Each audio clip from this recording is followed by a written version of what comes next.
Time now for your forewarned weather with Chief Meteorologist Alana Brophy. Alana, there's an interesting situation weather-wise here in Utah. Some people are seeing snow, others seeing rain right now. Yeah, here's one thing we can agree on tonight, though, Brian. Avalanche danger remains high because the high country seeing a straight snow event. We're starting with a live view from Big Cottonwood Canyon, where actually the road was closed for a period of time today as a slough crossed the highway. A slough is a loose snow avalanche. It closed the road for just a little while as crews came in and cleared it off. But avalanche danger staying high because we're picking up new snow, and that includes in our northern and central mountains, so that danger and that risk doesn't go away. Western Uinta is also part of that, something to keep in mind. We have seen elevated and high dangerous avalanche levels since the weekend, so that is a risk that is not going away. Smithfield, great photos coming from Ted Bowman and Gina Knowles. 11.5 inches measured in Smithfield from this storm. So we know where cold air hung on, we really did see snow perform. And last night we were talking about the frigid air that was in place and going to allow for snow, and totals did well. 8 inches in West Haven, North Ogden getting half a foot, close to that in Brigham City. Backside of the Wasatch at 5.8, where it's still currently snowing in Liberty and near Eden. 5 inches in Logan, but that could change as we head through the overnight. Even portions of Davis County picking up 5 in Farmington, Salt Lake International at 3.9. Holiday, Sojo, and Saratoga Springs all getting measurable snow from this system.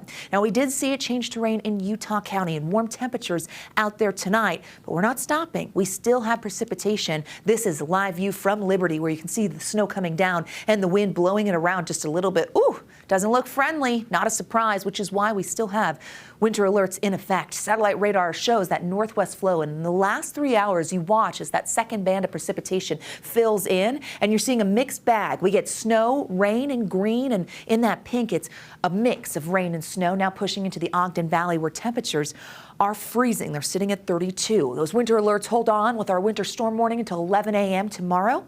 For the Wasatch Mountains, winter weather advisory for the northern Wasatch Front, western Uintas and Wasatch Plateau until 5 a.m. And we are seeing a little bit of snow out there, so we could see some slick conditions. Right now, we look at those high temperatures, only the 20s in Vernal, so you can see where we had cold pockets. Made it to 40 in Provo, upper 30s in Salt Lake by the afternoon.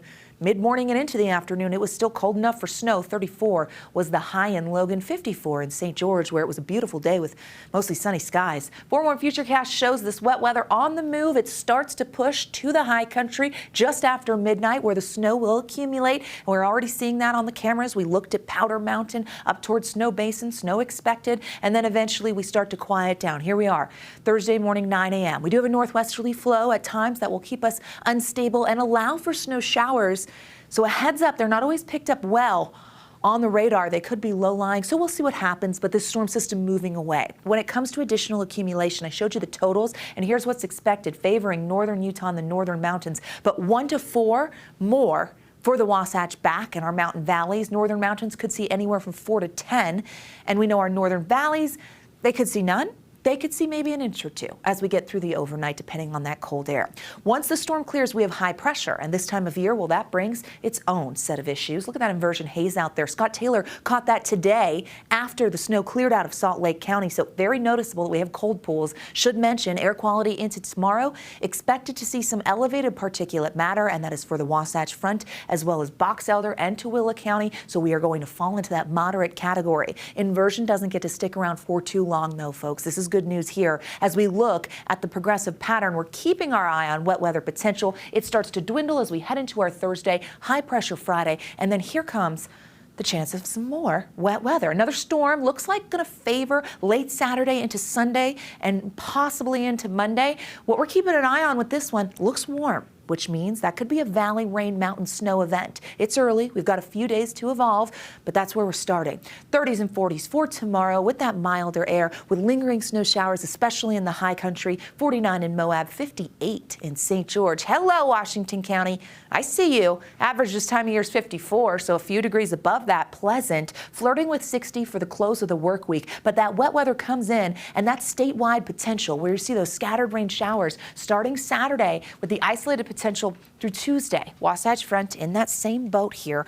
We get through those few lingering snow showers, low 40s. We kind of stay above average in the 40s for the next several days. That storm initially looks warm. Again, valley rain, mountain snow event right now. That could become mixed precipitation. We lived that today. So we're going to see what happens as we get a little closer, as a few disturbances will impact us heading into next week.